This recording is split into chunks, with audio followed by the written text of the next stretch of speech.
Welcome back, everybody. Another episode of Talk Openly. My name's Jack, and I'm here with my wonderful Dharma friend, Daniel. And I'm tuning in from Port Hadlock, Washington. And Daniel, I know, is in Sacramento, where we've got lines for our Dharma Center. So welcome back, everybody. Nice to see you, wherever you're coming from. Hi, Jack. Hi, everybody out there in Talk Openly land. I'm happy to be here on another edition of Talk Openly. Yeah. Yeah, and Daniel, I'm I haven't had much time to think about this topic, but of apathy that we're going to be talking about later tonight. But um, I can see where this is a consistent guest for me. Oh, what are Apathy. you saying? There's like some kind of there's like a rhythm or a pattern here. We talked about Yeah. doubt and we talked about boredom, and now we're talking about apathy. Like, what is going on? Yeah, it is interesting. Yes. Okay. What Who is is this? spearheading all of this? Well, and that's one of the interesting things. It's like being on the path um, with your Dharma buddies. It's like we're gonna go through the same things. We're I heard Lama say recently, that human beings were remarkably similar. And of course, we're all our own unique individuals and are coming to the path with all of our unique backgrounds and experiences. But ultimately, we're going to experience very similar things on the path. And, all of us want happiness and liberation. And we're all experiencing confusion and doubt and all the things. So it's no wonder that Absolutely. we're having some similar difficult experiences. Yeah, yeah. I mean, it's oftentimes lost because we observe we tend to focus on our differences. Yeah. Um, but really, fundamentally, we're so much closer to each other and more alike each other than not just you and I, but Yeah. everybody, right? Everybody. Than we make it out to be. We're so similar that we're desperate for differences. Something to make us stand out somehow or Yeah. other. And that's been one of the hardest things for me, Jack. I really admit it, man. My whole life, I've wanted to be something special, something, extraordinary and unique and all of that. And while there's some, sure, maybe there's some truth that's true to some extent. The part that I was experiencing a lot of aversion to was how I'm the same as everyone else, right? And Yeah. that is it's oh my God, every time that I have these experiences where I'll find myself in certain places, like I don't know, maybe like at a particular store or something, and I'm like super judgy. I'm like, look at all these people, like, yeah, well, like they're so consumeristic or whatever. I'm doing my little, doing my little thing, and then I'm like, wait, I'm here. I'm You here. know. Yeah. Yeah. How did I get here? I'm Well, different. I'm not like them, right? right. Yeah. No, every time I walk through Costco, there's a Yeah. little bit Yeah. of that. I'm better. I'm better. I'm better I'm than here for I'm different better. reasons, you see. Right. When really the reason I'm there is toilet paper. Right. I'm getting toilet paper and I'm getting peanut butter. It's like all the same stuff as everybody else. So, I'm no Yep. better, no worse Yeah. than anyone out there. I mean, I might be Uh, trying a little bit hard to recycle more or use less gas, but ultimately. yeah, and in those things, the essential things the things that are so human, like the majority of our needs and wants and, deep desires and all of that is we we really actually want, many of us, the exact same thing. In fact, it could be argued we all want the exact same thing, but that we just don't quite know how to do it. There's some things in the way Yep. that sort of obscure our ability to make things happen the way we wish they were. Yeah, for sure. Yeah. I Yeah, we actually all saw want an to be interest. happy. Sorry, go I was ahead. just saying, we all want to be happy. We all want to be happy, and that's not just human, right? I went to a last night I went to a bat I don't know, like a bat experience. I don't know how to explain it. It's over in Davis. The causeway between Yeah. Davis, California and Sacramento, it has is this huge bridge thing, right? And there's a ton of bats that live in Yeah. there. And the YOLO Basin group has this, they like invite people to come out and they give like a lecture and give us some understanding about bats, and then we go out and look at the bats and watch them all fly away. And it was really interesting that one of the points that they were making, they showed the sort of the evolutionary tree, and they're like, basically humans are more closely related um, to mice than they are to bats. That bats Whoa. are more like cats. They're more on that end of the spectrum. And so they're quite different than bats. But deep down inside, even those bats have the same, they want to be close with other bats. They want to Yeah. they want to be comfortable, they want to be safe, and it was wild too. These bats are taking off, and there were peregrine falcons coming in and eating them, and Whoa. so like they're all like, and that falcon wants to be content and happy, right? Yeah. It's fascinating, right? So these some of these things aren't even human. Yeah. No, very Look much at, so. look at this. Yeah. I got some Oh lighting on my yeah. chin. Look at You got this. some I glow. don't know what. Oh, I see. The sunlight's coming in and bouncing back and lighting up my chin. Isn't that It's nice? nice. It's nice. Well, yeah, so I want to hear a little bit about your practice. I'm hearing about bats and that sounds really cool. Um, yeah, honestly. And I think it's great when we can too like go to something like that and be like, oh yeah, Dharma, you know, Mm. and always bring it back. But yeah, how's your training? What's going on? It's good, man. Especially with my meditation practice, it's really settling back down into more of a consistent, regular daily routine. And that aspect of the practice is it's so valuable, I've been working back, day by day, just doing a little bit of, over the last couple of months anyway. I found that the practice wavered a bit, and then I had to like come back to it. Mhm. And now it's like it feels rhythmic again. It feels like natural, and there's every time I sit, I have this deep, profound appreciation, like especially towards the end, but oftentimes kind of throughout, where I'm just like, wow, it's amazing. It's so beautiful that this is here all the time, Mhm. like that I can, this experience, this calm, peaceful, joyful experience is here and available to me at all times. And so, I'm really working on post meditation practice in terms of remembering that same thing um, when I'm most sort of perturbed. So I'm watching. I've mentioned a therapist that I saw many years ago, Carl Silver, before, and Mhm. he taught me to notice when I'm unhappy. And now I'm sort of bringing it all together because I'm noticing when I'm unhappy, just meaning like I'm off balance. Something's, like I'm tight or anxious or unhappy or whatever, apathetic, with something, right? Just noticing that. And then here's the key point for me now is remembering what it is that I want, remembering what it is that I'm striving towards.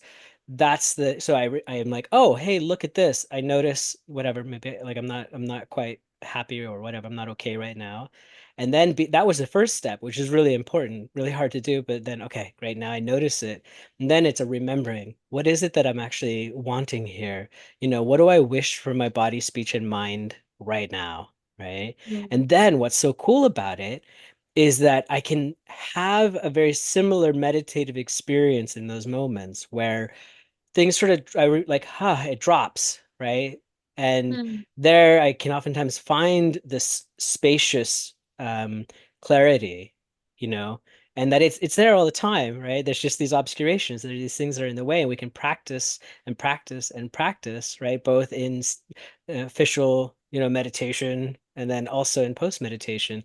And that's where it's really starting to open things up, where Mm, it's incredibly practical and helpful, right? Like it just I can see how it yields to greater connection and greater harmony with other beings, not just others, myself and others, right? So my intrapersonal relationship, my relationship with myself, is improved by this because if I'm sitting here and something's not feeling quite right, I can do this and I'm like brought back, centered, right, grounded. And then if I'm interacting with somebody, especially if it's unpleasant, if there's something going on there that I find difficult, my tendency is to avert, or to disassociate or to avoid or to walk away or to argue or whatever. That's my sort of habitual pattern. But recognizing that that habitual pattern is not beneficial, has not ever been beneficial, at least not in recent memory, and then applying corrective antidotes to it, yeah. incredibly helpful. Yeah, that's really interesting and yeah, it makes a lot of sense. It sucks. Like sometimes I'm just like, dang it, why is it like the negative patterns, the stuff that goes against my values? Why is that the automatic kind of like habitual pattern? And it's like, well, because I haven't really created an automatic positive habitual pattern. I've got to work towards it. And so that's really, Yeah, I like what you said about, well, first we got to notice, that's like the first step. If we're not noticing, we're just, ignorant and we're yeah. stuck. We're stuck in, these unhelpful and unsatisfying states of mind. Um, but so yeah, noticing and then regardless of how I'm feeling, still choosing to move in the direction of my values because you're re-identifying, well, what are my values? What am I trying to do with my body, speech, and mind? And for why, what purpose? And so Hmm. I like that because it's actually really hard to change sometimes how we're feeling. Um, but if we can remember like what our direction is, we can keep moving towards it, regardless of if we're still feeling crappy. Um, and usually that will change, like that will change because of our behavior.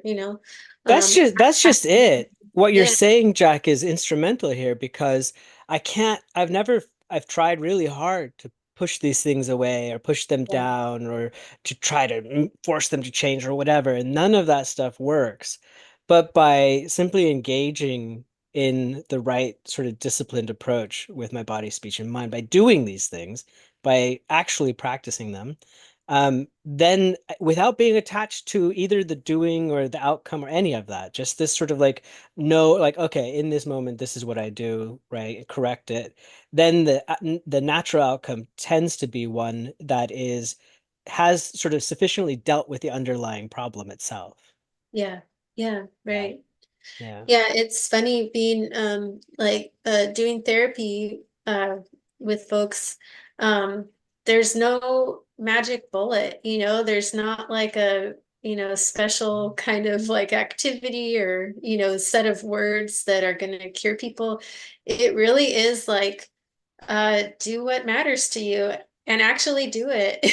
Oh, Like you just actually gotta do it. actually No. just do, and it sucks because like it kind of boils down to that. Like, yep, just do it. And so it's like I think motivation is really the hardest part. It's like noticing and then actually being motivated to do it. But it sounds like, if you really kind of steep yourself, remind yourself, like, no, this is important to me. If this is what my teachers are telling me, this is when I reflect on my past experience, I can remember like that's it. And so, yeah, finding ways to motivate ourselves why we're doing this, is so important too. Yeah, absolutely. And what I think is kind of cool about this, the current sort of practice for me, the sort of post-meditation practice, if you will, is that what I'm beginning to see really is this relationship between my actions and the quality of life around me, and Mhm. that how dramatically things change and how quickly things change. When like I can just apply a little, it's just moment by moment, it's just little, like Oftentimes not like it's weird because there's this resistance to practice, but that resistance is far more complicated and energy intensive than Yeah. the lack of resistance. By not resisting, it's easier, right? It's Yeah. actually a hell of a lot simpler, right? To stop all of the crazy madness and all the thoughts and expectations and beliefs and all of that. It's far simpler to just let that sort of pass on by like a cloud or whatever, right? And deal with a situation that's right in front of you, which tends to be moment by moment quite simple, right? Mm. And I Hmm. think that's the part that's kind of like I don't know, it's eye-opening for me. We were talking about boredom before, and I find that what I am again and again and again surprised by is that yeah, it's because like I'm oftentimes personally overcomplicating things because of my desire for excitement or complexity or newness or whatever. Yeah. When yeah, I want, oh, give me that magic word or give me that magic pill or give me that magic whatever. I'm gonna find it. It's out there somewhere. No, turns out it's just diligently doing what everybody else should be doing too. Yeah. Yep, Yeah. for sure. Ooh, Yeah, that's heart enough pill about me, people. Jack. Tell me a little bit about you and your practice. What's going on with you? Yeah, I'm tired. I feel really tired today. But as far as my training, well, one kind of like um post meditation activity I did yesterday was after work, I went to this what's called a death cafe. Have you heard about this? I think you told me about them, Did I? maybe. Okay. Yeah, it's Yeah. basically just like a get together of people who want to explore their Mhm. experiences and feelings about death. And it's kind of like a non-hierarchical, like just group of people just hanging out and talking. And it was really nice. Um, I don't have a ton of experiences with death yet in this lifetime. But the things that were coming up in conversation felt really familiar. And I think, we're kind of experiencing little deaths all the time and, not getting things that I want or being frustrated by things or, things falling apart in various ways. And someone brought up this just I was so struck by this activity that this woman had tried in a different kind of like training. She was doing a training in hospice. And the training was that you write down this kind of list of categories. There's like 5 categories. One is people, one is like food, the other is like places, and a couple other things. And you're instructed to take away one of those things from each category. Like, which one would you be able to give up? And in each category, sorry, I should go back. Each of those is your favorites. List 5 of your favorites of each of these 5 categories. And so then you're instructed to, give one of them up. So which one would you give up? Like And permanently give up? yeah. And then again, you have to do it again a second time. And Wow. then the final one is you have to pick randomly and you can't look. And she said that when she picked from the people category, it was her best friend. Hmm. And she was like, I can't, I can't. And it was so amazing because it's like just seeing this on a piece of paper, not real life at all, just imagining having to give up this person was like so deeply profound for her. And so I was thinking about that. It really just like struck me. And I was like, yeah, that's I feel that way too. Like I feel like, no, I'm not ready. I'm not ready for, Mm-mm. letting go of any of those people or, even favorite foods, or places that I want to go or have been.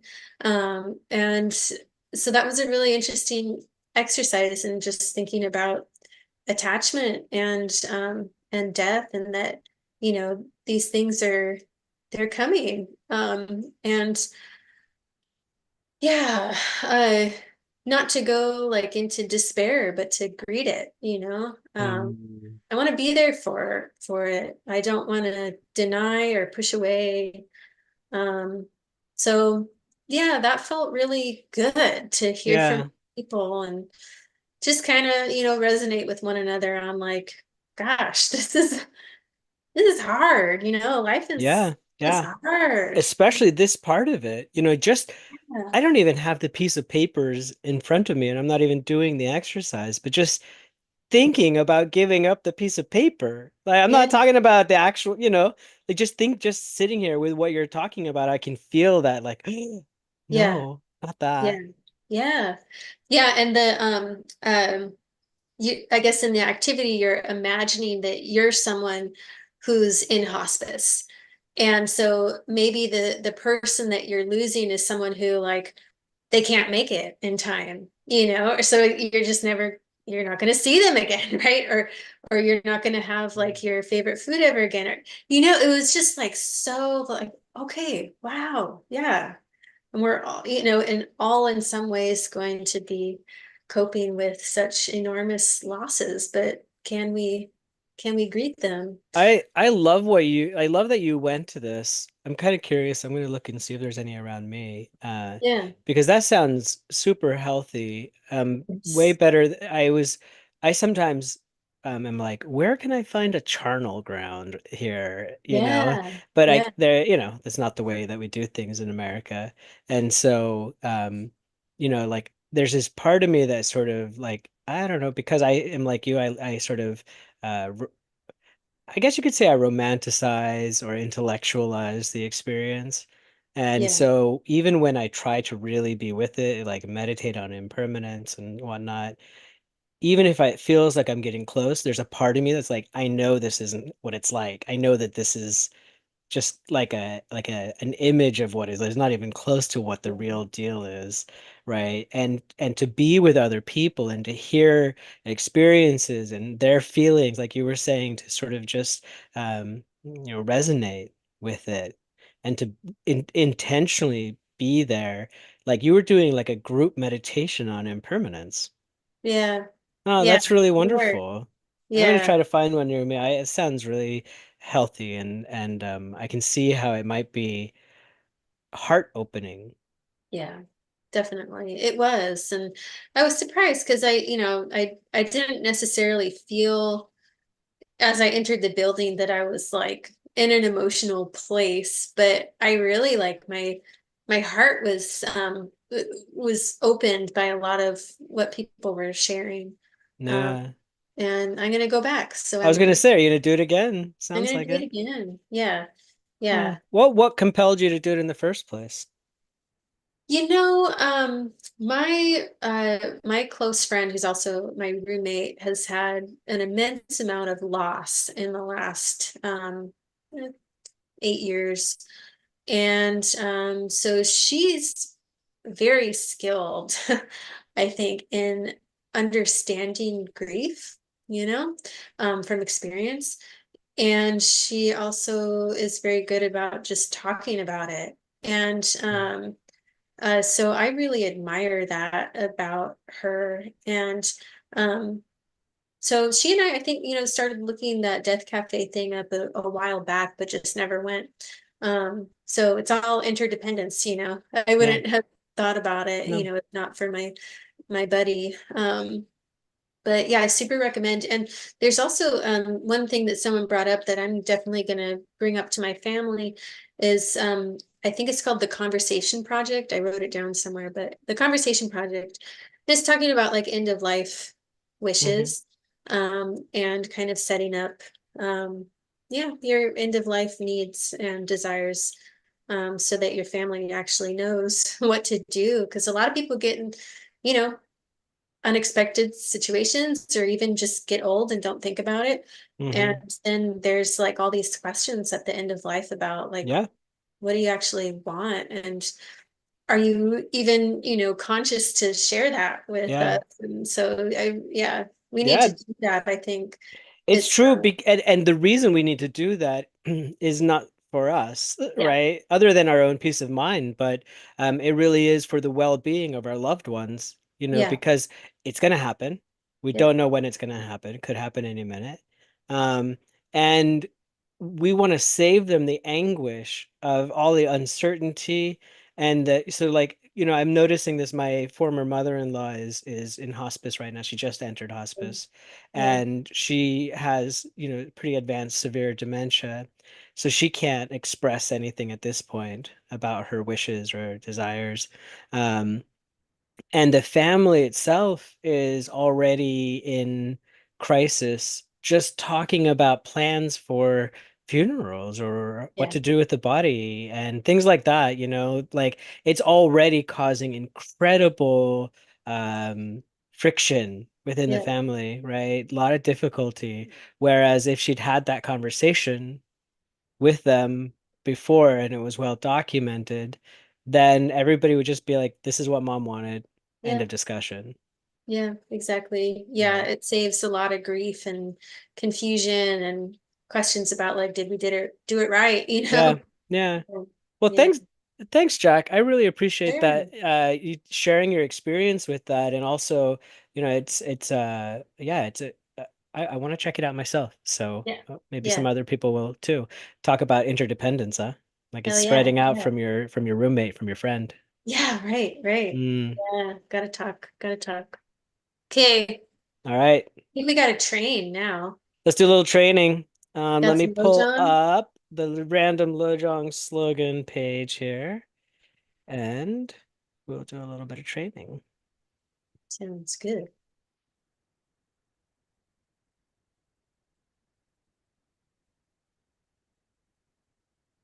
Oh, Hmm. when this one comes up, I really enjoy it. Don't expect gratitude. Gosh, what a bummer. Hmm. So I need to remind myself of this one. I love it though. Okay. Generally speaking, when we are too desirous of something in life, we're less likely to attain it. Dang it. Success seems to increase in direct proportion to the diminution of our desires. The same logic applies to our need for recognition. We might want to be appreciated and respected, but we have only a limited ability to influence how other people respond, and we can't make somebody show us gratitude any more than we can force someone to love us. Hmm. Charlie Cabgon, look at this. What a cool Tonka. All Who is these this? standing deities that Yeah. found are so cool. They're unusual. Padmapani. Bodhisattva Padmapani. Cool. Beautiful. Well, Uh, this one, don't expect gratitude. I wonder if it's the same one as don't expect applause. Do you think? I mean, I think it's a similar sentiment, you Yeah, know. I I- so I'm not into the horoscope stuff or anything, but I do think it's funny that one of the characteristics of Leos, which I am one, is expecting gratitude. oh, It's there's interesting. this, yeah, and so it does actually seem to be sort of a theme in my life where when I, whatever, when I do something, I want that applause. I Yeah, want that gratitude. There's this deep sense of wanting recognition for my accomplishments, yeah, yeah. And so I find it really challenging when I'm like, here I am, I'm doing all this hard work and I've been doing it for years. I meditate, I really do a lot of mind training and whatever, and the people around me are like, you're dumber than meaner, whatever than ever, right? Like very, I mean, okay, it's not entirely true. There are times where people are like, wow, Daniel, you've really changed, like for the better. It's good, whatever.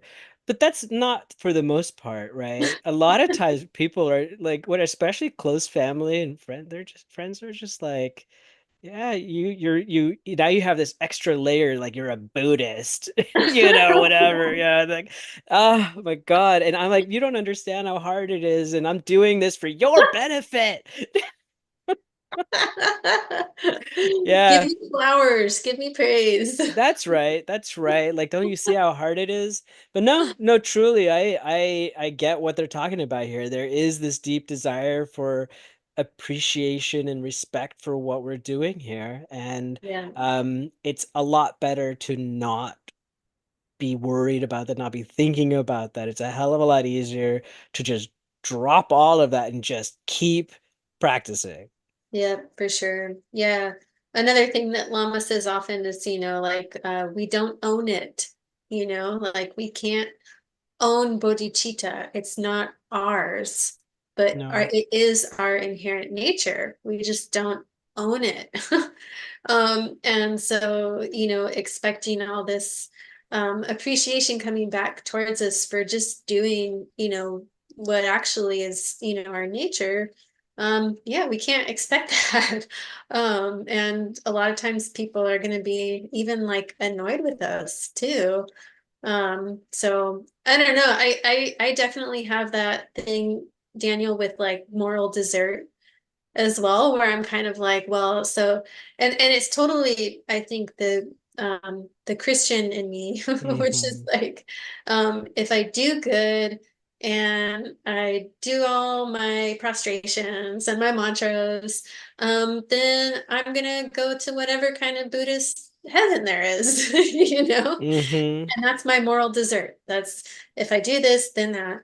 And so I think that's where I expect gratitude, which I guess if we're thinking karmically, like in some ways that like is happening, but yeah, not expecting that from others. I feel like I need to add a little caveat here, Uh, or maybe a modification to point number 56 here.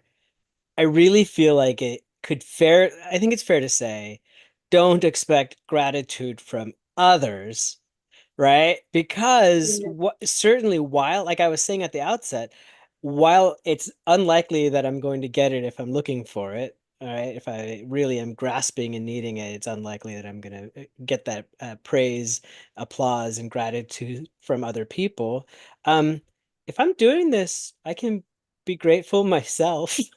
Right? yeah, Like I yeah, can certainly be incredibly grateful for what's happening, even if it's difficult and nobody else even sees it. And in fact, if other people, not just don't see it, but counter it to some degree. yeah, for sure. Yeah, Well, I think that that is part of right effort is seeing our good qualities and continuing to cultivate them. So that's yeah, right. Seeing yeah, our good qualities is what it's all about. yeah, for sure. All right. Well, great. This has already been a lovely conversation.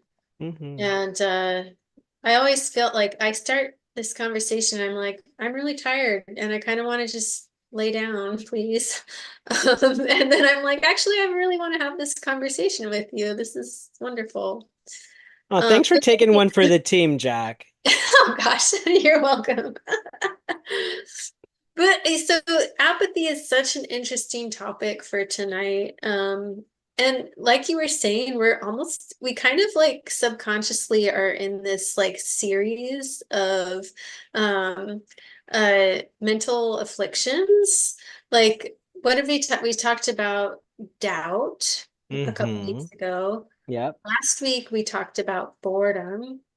Yep. And this week we're talking about apathy. And Yeah. I felt like, there's in some ways they're kind of interrelated.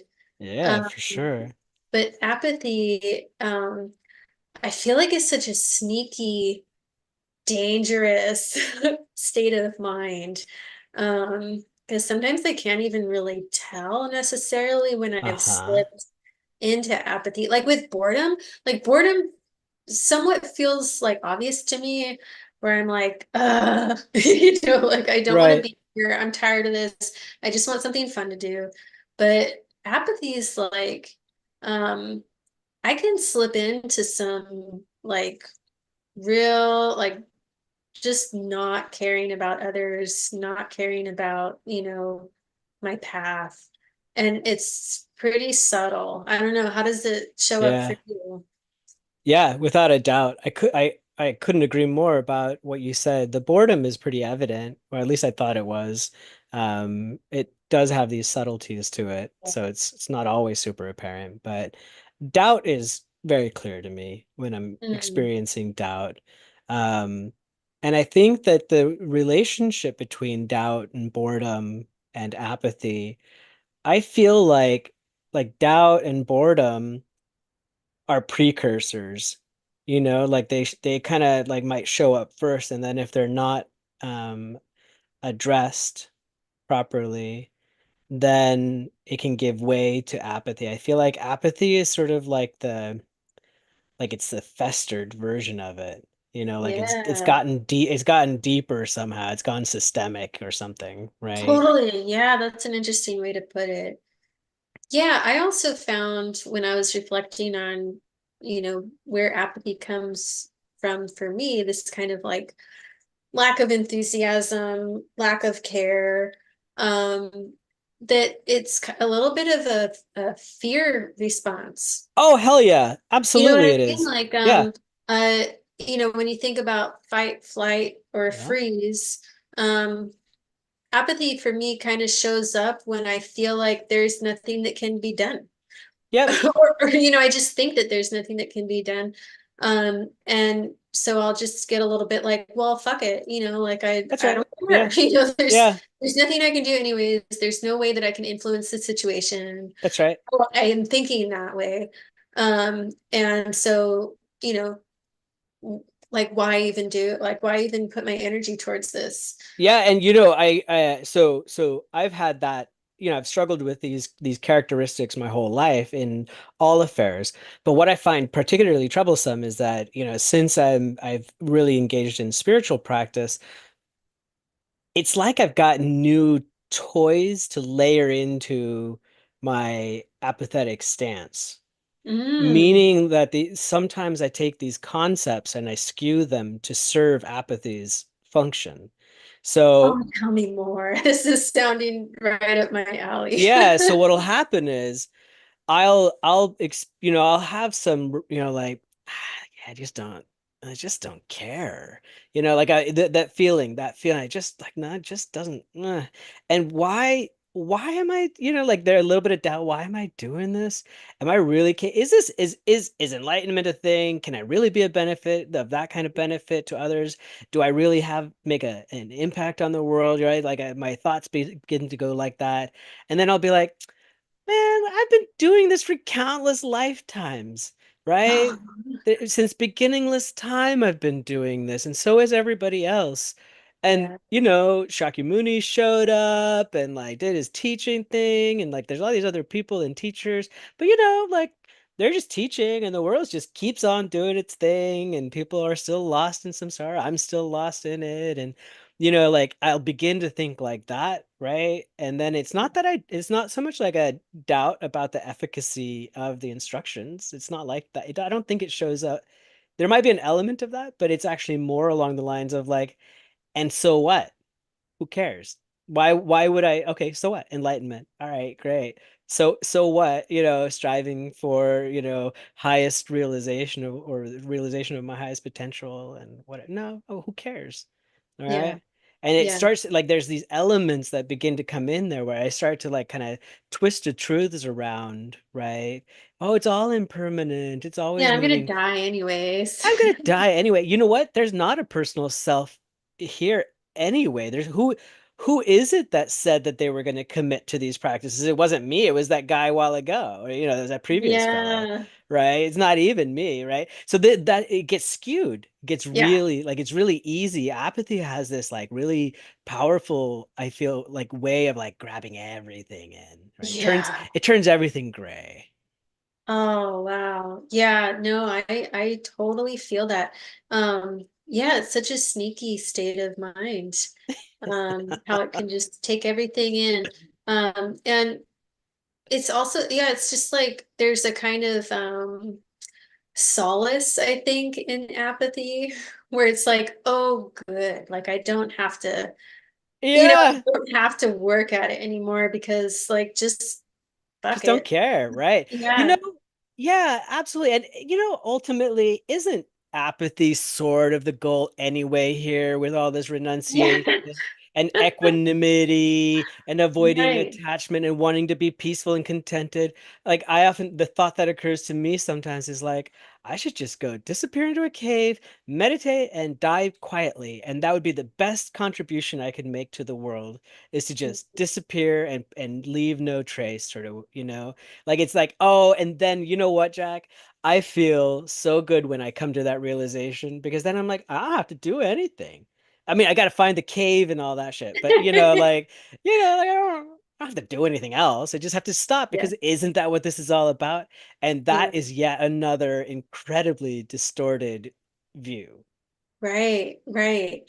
Yeah, so how interesting that, we can twist anything into, even just such excellent teachings of what really, when I think about it, is the exact opposite of It, apathy, right? It it really is is. the exact Right. opposite. And yet we can twist it. And I think, part of that is like a little bit of Western Dharma racism, something, other Yeah. where it's kind of like we have this view of Eastern, practices being like just, oh, we're just so patient and calm, and that's it. It's a very kind Mhm. of one note type of thing.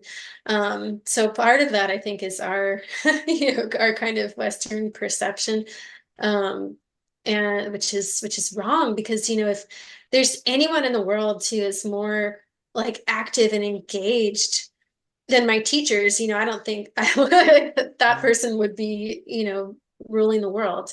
And so, yeah, apathy is nowhere to be found in Dharma practice. And in mm-mm. fact, it's quite a poison. That's right. Yeah. Yeah. Yeah, I couldn't agree more. It's the exact opposite, right? It's like it's like the closest thing to kind of Walking Dead as I think Mhm. I can get without turning into a zombie, right? Because it totally cut like when I experience these sort of familiar apathetic wins, if you will, or whatever, I am so sort of like dead to the world, right? I don't Mhm. have a responsibility towards it. I actually don't even have a relationship to it because there's nothing I'm going to do is going to change anything. It's all for naught, whatever, that kind of mentality. And so it's like cutting off, right? Putting up a barrier between myself and everything else. And so it really makes this misperceived sense of self way bigger, way more important. It's incredibly self-centered, right? Apathy is because we're losing sight of that bigger picture. We're losing sight of that interconnectedness and the responsibility that we have in every given moment to the whole situation, the entirety of the situation. Like we Yeah. really do actually have a role to play in all of this, and it requires our active, engaged participation. And apathy blocks it, prevents Yeah. all of that. Yep. It sure does. I watched this talk. I see in your notes here you watched the same talk as by Venerable Thupten Chodron from Sravasti Abbey. Wasn't that a great talk? Yeah, yeah, the antidote to apathy. And it was so interesting. And I'm not sure if she was reading from a text, but she read this quote. What is it that makes one lose everything one ever wanted? So what is the factor that makes you lose, this incredible like bodhicitta and, motivation? And the answer was dissipating apathy that fails to persist in any task. And I had to pause it and think, like what is that? So apathy alone can make me lose my, entire path. Right. That's pretty intense. Um, I have to be really mindful, watchful. Um, and I do have this kind of like a little bit of laziness that she described in the talk Hmm. too, a little bit of like kind of carelessness sometimes Hmm. about my practice, where I can, sometimes I'll go days and days in my shamatha training where I'm not applying antidotes. I'm not really looking at, the Hmm. state of my mind. I'm just kind of, clicking the timer and Yeah. waiting. Yeah. Um, It's and so mechanical.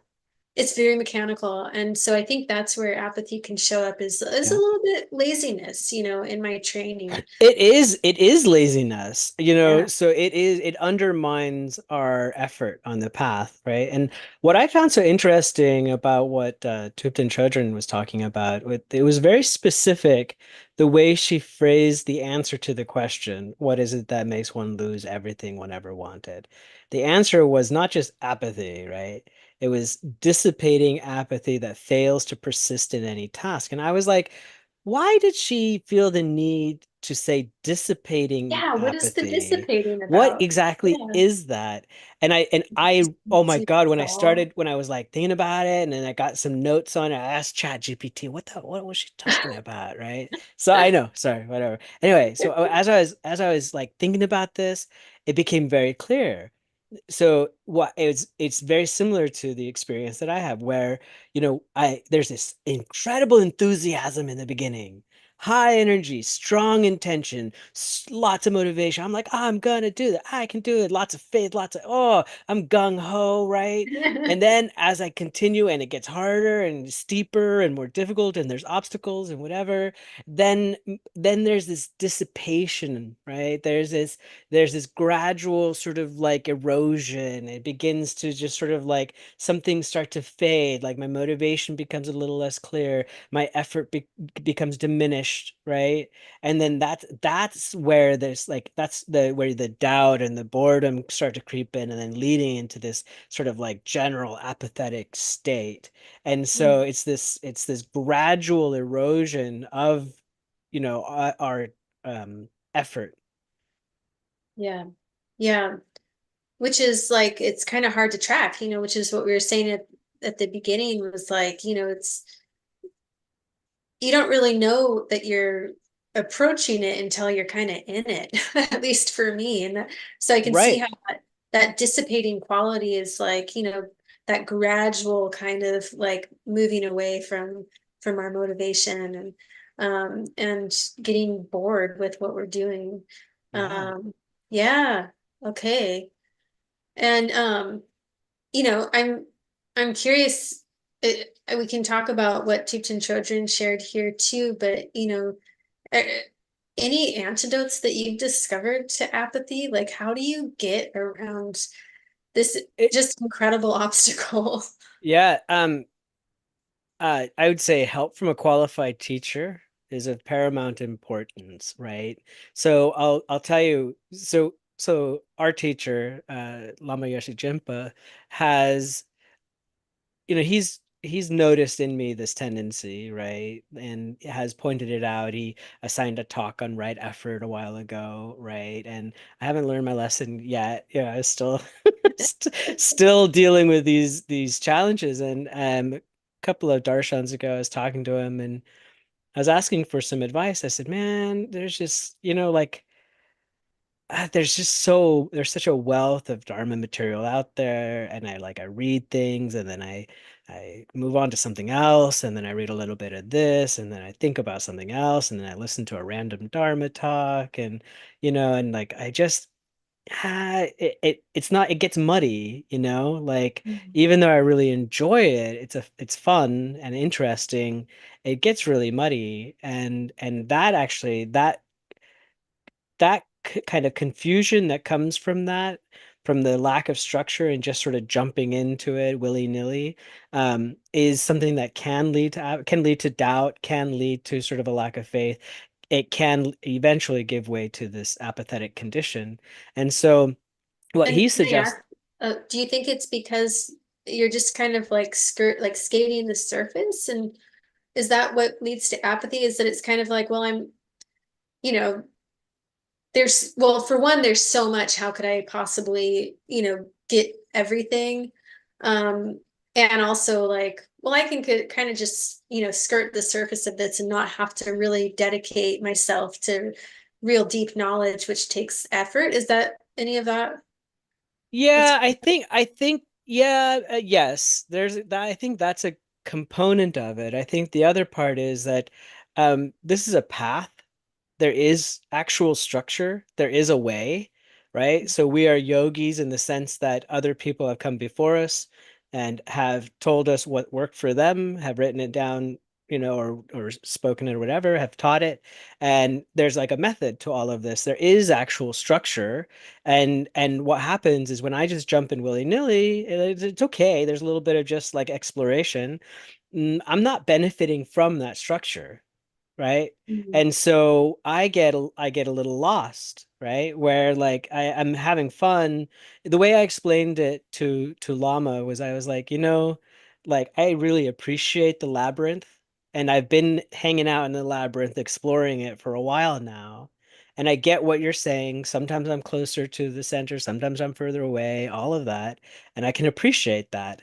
But I just want some freaking steps, just like I'm tired of this meandering path. I get that it's important, right? It's an important part of all of this. I just want to like make some steady, regular progress, right? Without this sort of this quality. And he goes, "Oh, okay, it's time to study the Lam Rim." Yeah, Right? yeah, yeah, And so the Lam Rim, the stages of the path, like that right there, step by step instructions.